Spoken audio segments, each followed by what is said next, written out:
When my son Isaac was 9, his school, Springdale First, held a World War II tea. Children were invited to bring a grandparent to share their memories of living through the war. But he came home distressed because my parents, his grandparents, were not born until several years after its end. Being an ingenious child, he knocked on the door of our neighbour Margaret and asked her to be his adoptive grandmother for the day, so she could share her memories with his classmates and enjoy the wartime entertainment, which of course included his singing of We'll Meet Again. I tell this story because as the living memory of the Holocaust reduces, it's more important than ever that each of us keeps it alive through our own annual acts of remembrance and in calling out anti-Semitism and all acts of discrimination and hate against groups because of their faith, nationality or identity. 12 years ago, I visited Israel and Palestine as part of a Liberal Democrat delegation, during which we made a trip to Yad Vashem, the Holocaust Museum.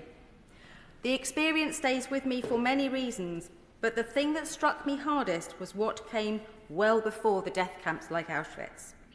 A decade of dehumanising a whole community, of families being rewarded with crates of beer for betraying their neighbours, of the boycotting of Jewish businesses, the burning of Jewish-authored books, and most strikingly, the sale of ashtrays depicting so-called Jewish faces on them so people could stub out their cigarettes on their faces, helping to foster the feeling that Jews were not really people at all. Last Sunday, I attended a Holocaust Memorial event in Wimborne Minster in my constituency of Mid Dorset and North Poole. The service, which you can see on the Minster's YouTube page, was based around the book The Violins of Hope, accompanied by the haunting playing of pieces of music reminiscent of that time by classical violinist Emma Marie Kabanova, herself a refugee from Ukraine.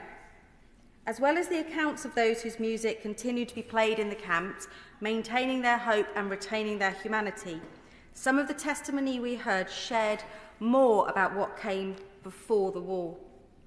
How Jewish people were forced to leave their homes and their businesses, how they fled in boats from European shores to reach Palestine, but were refused landing, or worst, died at sea.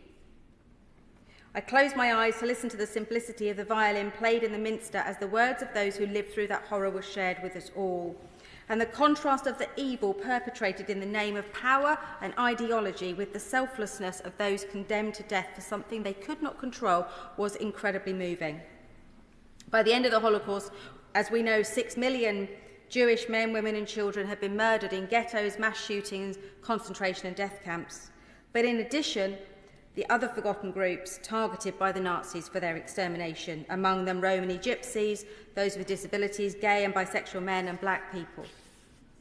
And this year carries a special significance as we mark 80 years since the liberation of Auschwitz-Birkenau.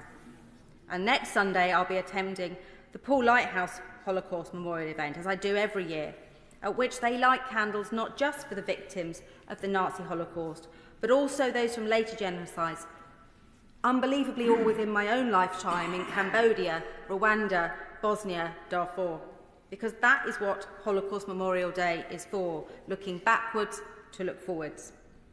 And the theme of Holocaust Memorial Day this year is for a better future, so I'm going to return to my son Isaac.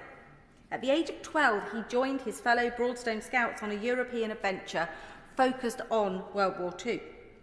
They travelled, Madam Deputy Speaker, across several countries, alternating light-hearted activity days with visits to the Colditz Castle prisoner of war camp, Auschwitz, and on their return to the Menin Gate to see the war graves and witness the last post at sunset. We thought really carefully about whether he was too young for such a trip, whether he could really understand what he was seeing.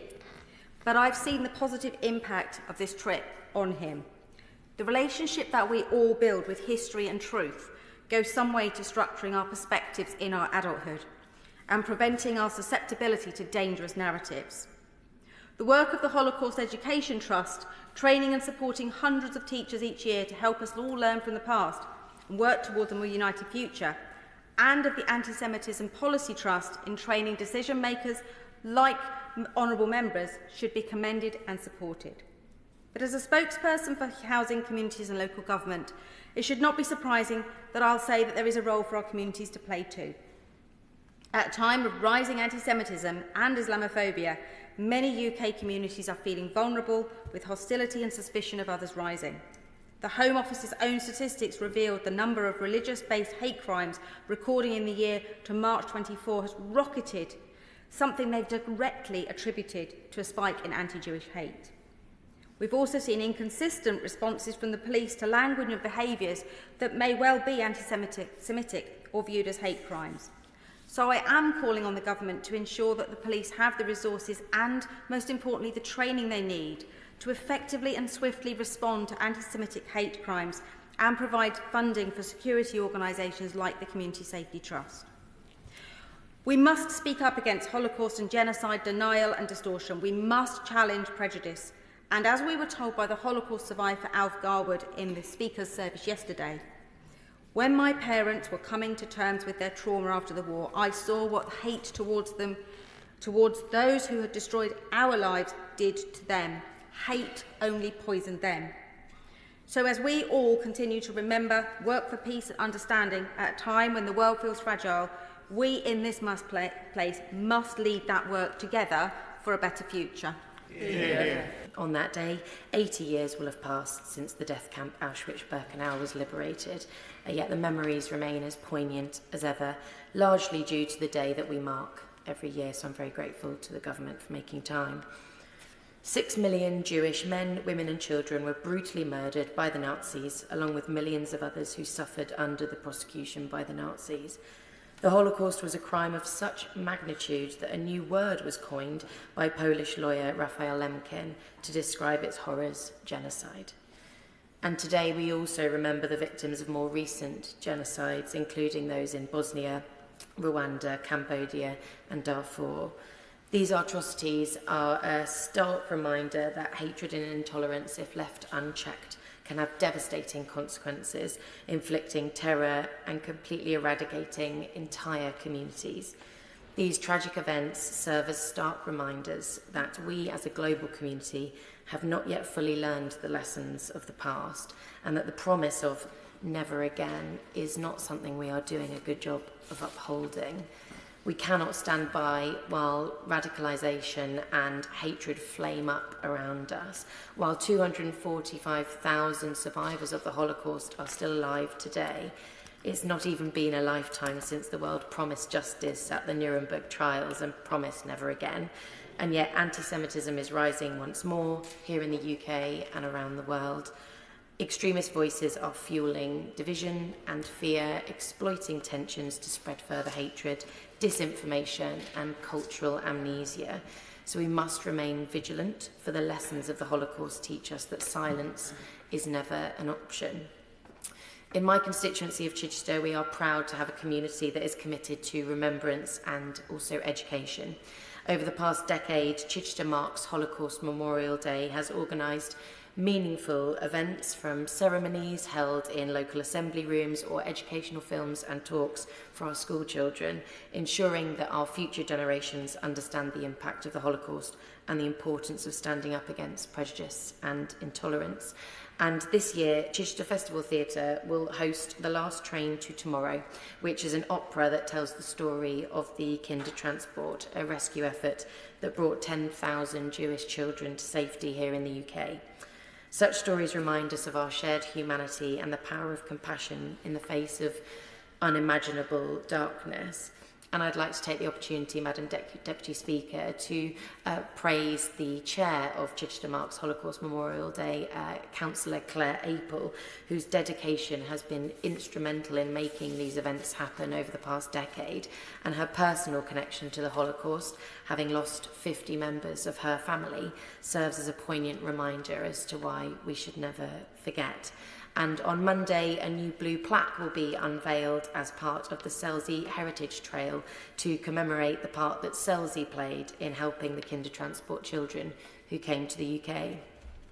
As we look to the future, plans are underway to establish a permanent memorial site in my constituency of Chichester to honour the victims and educate generations to come. This initiative stands as a testament to our collective commitment to ensuring that never again is not just a phrase, but a call to action. The words, "Those who cannot remember the past are condemned to repeat it," are inscribed at the memorial site at Auschwitz.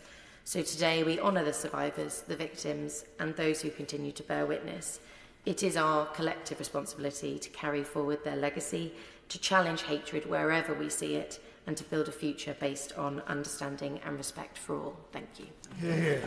We had reached the bottom. It is not possible to sink lower than this. No human condition is more miserable than this, nor could it conceivably be so. Nothing belongs to us anymore. They have taken away our clothes, our shoes, even our hair. They will even take away our name. And if we want to keep it, we will have to find ourselves the strength to do so. To manage somehow, so that behind the name, something of us as we were, still remains. He who loses all often easily loses himself. My number is 174517. We have been baptized. We will carry the tattoo on our left arm until we die. Prisoner 174517 was liberated from Auschwitz concentration camp in January 1945, one of only 20 surviving members of those 650 who arrived on his transport 11 months earlier. He was liberated strictly in a physical sense, but remained tortured by what he had experienced until his death in 1987. Before his death, Italian Jewish liberal Primo Levi wrote extensively about his experiences. I recommend his collection of essays entitled The Drowned and the Saved as one of the bleakest and yet compulsive books that I've ever read. My past visits to Dachau and Sachsenhausen camps cast long shadows in my memory. We are fortunate that those relics of this horror continue to haunt the landscapes as foreboding reminders. But with surviving voices fading year on year, we must guard against the path that led to Auschwitz. The Holocaust was unique in its industrialization of genocide. Nothing so terrible at such scale had happened before nor since. We must not delude ourselves that it could not. As said the Honourable Member for Hendon, never again must mean never again. The MP for Brent East said that genocide does not occur overnight. The black shoots of fascism were intolerance. It was then, as it is now, spread throughout a frustrated population, appealing to their sense of national identity and stimulating a feeling of injustice. In this environment, nationalism festers, and larger groups are mobilised by divisive populism, which validates them as superior but oppressed by an imagined elite and undermined by minorities. In the 1920s and 1930s Germany, the Jews were both the imagined elite and the minority. Today, we see various groups demonised: Jews, Muslims, refugee, it depends on the source. I recommend a compilation of Nazi propaganda entitled The Jewish Enemy by Jeffrey Herf. Should you choose to read it, you will observe very clearly the parallels between such propaganda then and now. It is not a coincidence. It is learned and it is finessed. The same stereotypes, the same accusations, the same divisive rhetoric, and the same risks of following that same terrible path. We must not be fooled by those who mislead us, who minimise, normalise, and amplify the actions and the rhetoric of division and fascism. Those who do must be challenged, outed, and comprehensively defeated. I associate myself with the Minister's statement that remembrance without resolve is not enough. Let us honour the memory of those who suffered the Holocaust by standing vigil to stave off its repeat. When I was a little girl, I spent quite a lot of time in hospital, and during one stay, I became friends with Paula, the girl in the next bed. Paula and her family had been in a terrible car crash, and her mum had her arm in a sling. One day she was rubbing her arm and I noticed that on her skin there were several small black numbers. "What are those?" I asked. She explained that as a child she had been in a place called Auschwitz, and the numbers were so her mum and dad could find her if they ever became separated. It was a few years later, when I was learning about the Holocaust at school, that I finally understood what those numbers were and what they meant. On Monday, it is the 80th anniversary of the liberation of Auschwitz-Birkenau, and yesterday it was incredibly humbling to hear the testimony of Holocaust survivor Israel Abeles, now 94 years old, at the Holocaust Memorial Day ceremony. Hearing accounts of survivors, including Alfred Garwood, who was a baby in Bergen-Belsen, is crucial to ensure that we learn the lessons of history, and I would like to thank the Holocaust Memorial Day Trust for everything they do to educate, to speak out against Holocaust denial and distortion, and to challenge prejudice. We should all take inspiration from the survivors of the Holocaust who have bravely shared their stories in the hope that genocide and violations inflicted on defenceless people across the world will never happen again. Madam Deputy Speaker, I would also like to pay tribute to those who liberated the camps and all those from Eastleigh who have served, including in the Balkans. I was at school with several children from the former Yugoslavia, and I often wonder what became of them. This year we also mark the 30th anniversary of the Bosnian genocide, including the Srebrenica massacre, where 8,372 Muslims were killed. It is difficult to understand what drives a human being to murder another, but for all the victims and survivors of genocide, it's vital that we continue to learn about man's inhumanity to man and where hatred and othering can lead. As we reflect on these atrocities, I am also deeply proud of my constituency's long-standing history of providing refuge to those escaping persecution and conflict. During the Spanish Civil War, nearly 4,000 Basque children were sheltered in North Stoneham. In the aftermath of the Second World War, resettlement camps were built in Velmore and Hilton-Bree to house Polish families. And in 2021, Eastleigh became one of the first authorities in England to house Afghan refugees fleeing the Taliban. These acts of compassion and solidarity remind us that, even in the darkest of times, humanity can prevail. On Holocaust Memorial Day, we honour the memory of those who were murdered in the Holocaust and subsequent genocides in Cambodia, Rwanda, Bosnia and Darfur. We have a responsibility to learn from the past, to speak out and never forget. Today we pay tribute to all those who died and all those who survived. Yeah.